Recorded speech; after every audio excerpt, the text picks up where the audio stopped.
ఈరోజు ఇక్కడ జూరాల రిజర్వాయర్ దగ్గర నిర్లక్ష్యం వహిస్తున్నారు. నీళ్ళన్నీ వృధా పోతున్నాయి, గేట్లు తెగిపోయినాయి, రోప్ తెగిలిపోయింది, అన్ని రకరకాల కంప్లైంట్లు ప్రజల నుంచి వస్తే వెంటనే పెద్దలు లక్ష్మారెడ్డి గారు, రామ్మోహన్ రెడ్డి గారు, ఆల వెంకటేశ్వర రెడ్డి గారు, మేమందరం ఒక మా భూత్పూర్ ఎంపీపీ మన మదర్ చనిపోతే దినాలకు వెళ్లి అక్కడ మాట్లాడుతుంటే చెప్పగానే వెంటనే అక్కడి నుంచి గుట్టాగుట్టిన ఇక్కడికి రావడం జరిగింది. మిత్రులారా, అసలే పాలమూరు జిల్లా, కరూరు జిల్లా, ఉమ్మడి ఆంధ్రప్రదేశ్ లో భారతదేశంలోనే అత్యంత వెనుకబడినటువంటి లిటరసీ ఉన్నటువంటి జిల్లా ఇది, అత్యంత వెనుకబడిన జిల్లా ఇది. ప్లస్ 14 లక్షల మంది వలసపోయేటువంటి జిల్లా ఇది. దేశంలోనే చాలా వెనుకబడినది. భూములున్నా కూడా 2 నదులు ఉన్నాయి, కృష్ణా, తుంగభద్ర 2 నదులున్నా కరువు కాటకాల్లో కొట్టుమిట్టినటువంటి జిల్లా ఇది. ఇలా 10 సంవత్సరాల కాలంలో వర్షాలు పడ్డవంటే నీళ్లు జూరాలకు రాకముందే కేసీఆర్ గారు ఫోను ఎక్కటోళ్ళం అక్కడ వెళ్ళి ఒక్కొక్కరు ఒక రిజర్వాయర్ దగ్గర నిలబడి కూర్చొని నీళ్లు వచ్చిన వెంబడే గేట్లు తెరిపించుకొని నీళ్లు తీసుకుపోయే వాళ్ళం. గేట్లు రిపేర్ చేయించే వాళ్ళం, ఎండాకాలమే గేట్ రిపేర్ అయ్యేది. కానీ ఇలా అధికారుల నిర్లక్ష్యం చూస్తుంటే అసలు ఏంది ఇది? వారం 10 రోజులు జూరాల కెపాసిటీ ఎంత ఉందో రోజు అంత కెపాసిటీ నీళ్లు వృధాగా నదిలో వెళ్ళిపోయినాయి. ఇవాళ నీళ్లు వస్తున్నాయి. వర్షాకాలం ముందు వచ్చింది, పైన వర్షాలు పడితే నీళ్లు వచ్చినాయి. ఎప్పుడు జరగలే అట్లా.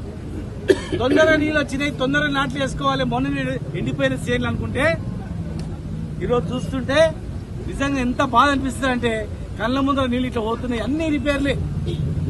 ఒక్క రోపు దిగిందని చూస్తే ఒకటి కాదు 10 రోపులు దిగిపోయినాయి. ఇక్కడ 10 రోపులు దిగిపోయినాయి. అన్ని గేట్స్ అన్ని కూడా, గేట్ వాల్స్ అన్ని కూడా ఖరాబ్ అయిపోయినాయి. ఆ క్రేన్, ఎమర్జెన్సీ క్రేన్, ఏం క్రేన్ అది? Gantry crane. అంటే అర్జెన్సీగా ఇమ్మీడియట్ గా గేట్లన్నీ క్లోజ్ చేయడానికి ఉపయోగపడేది. అది క్లోజ్ చేయడానికి, ఓపెన్ చేయడానికి క్రేన్ పోయింది, గేట్ వాల్స్ పోయినాయి, రోప్ పోయింది, రిపేర్ లేదు. సంగమండ రిజర్వాయర్ దగ్గర కూడా గేట్ రిపేర్లు ఉన్నాయి. 4 గేట్ రిపేర్ ఉన్నాయి, దాన్ని రిపేర్ చేయలేదు. భూత్పూర్ రిజర్వాయర్ దగ్గర గేట్ రిపేర్ ఉన్నాయి, దాన్ని రిపేర్ చేయలేదు. వర్షాలు పడంగానే భీమా 1, భీమా 2, లెఫ్ట్ కెనాల్, నెట్టెంపాడు ఇవన్నీ నింపుతారనుకున్నాం. కానీ వారం రోజులు అయినా ఆఫీసర్లు నింపలేదు, దాని గురించి పట్టించుకోలేదు. ఇలా ఈ డ్యామ్ కి ఏమైనా జరిగితే ఎవరు బాధ్యత? నీళ్లు అన్ని వెళ్ళిపోయిన ఎవరు బాధ్యత? పాలమూరు రంగారెడ్డి జిల్లా 90% ప్రాజెక్టు కంప్లీట్ అయింది. కనీసం నీళ్లు నింపితే గ్రౌండ్ వాటర్ పెరుగుతుంది.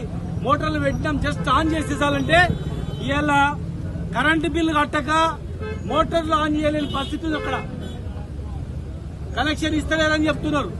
మోటార్లు పెట్టిపోయి ఆన్ చేసిపోయిన మోటార్లు ఆన్ చేసుకునే ఇలా చేతన అయితే లేదు. 90% పూర్తయిన పాలమూరు రంగారెడ్డి జిల్లా 10% కంప్లీట్ అయితే నీళ్ళు వస్తాయి, అది చేయట్లేదు. ఇలా ప్రాజెక్టులని కొత్తవి కట్టట్లేదు, పాతవి రిపేర్ చేయట్లేదు. మరి ఎట్లా బతకాలి మనం? వెంటనే ఇవన్నీ మరమ్మతులు చేయాలి. ఏమైనా జరిగితే ప్రభుత్వానికి బాధ్యత. ముఖ్యమంత్రి గారు సొంత జిల్లా ఇది. మరి సొంత జిల్లాలో ఈ పరిస్థితి ఉంటే ఎట్లా? వెంటనే సమీక్షించాలి. అది సంబంధించినటువంటి వాళ్ళపైన కఠిన చర్యలు చేపట్టాలి. ఇక్కడ ఇవన్నీ రిపేర్ కాకుండా నీళ్లు వృధా పోయినామంటే మాత్రం ఎట్టి పరిస్థితుల్లో మేము ఊరుకోం. లేక కాలం కలిసి వచ్చింది, ముందర వస్తే నీళ్లు పోతామంటే మాత్రం ఎట్టి పరిస్థితుల్లో మేము క్షమించాం. దానికి ప్రభుత్వమే బాధ్యత తీసుకోవాలి, సంబంధించిన అధికారుల మీద యాక్షన్ తీసుకోవాలి, వెంటనే నిధులు విడుదల చేయాలి, ఇవన్నీ మరమ్మతులు చేయాలని చెప్పి మేము డిమాండ్ చేస్తా ఉన్నాం. దారి పొడవునా మా రైతులందరూ, అన్ని పార్టీలు, కాంగ్రెస్ నాయకులు కూడా మాకు అడ్డం వచ్చింది. సార్ నీళ్లు పోతున్నాయి, మాకు చాలా బాధ అవుతుంది, ఎట్లా సార్ అని చెప్పి. మీరున్నప్పుడు ఎండాకాలం రిపేర్ అవుతుంది, ఇప్పుడు ఎవరు చూడలేదు సార్, ఇప్పుడు వస్తున్నారని చెప్తున్నారు. కనుక వెంటనే వీటిపైన యాక్షన్ తీసుకోవాలని చెప్పి మేము డిమాండ్ చేస్తాం.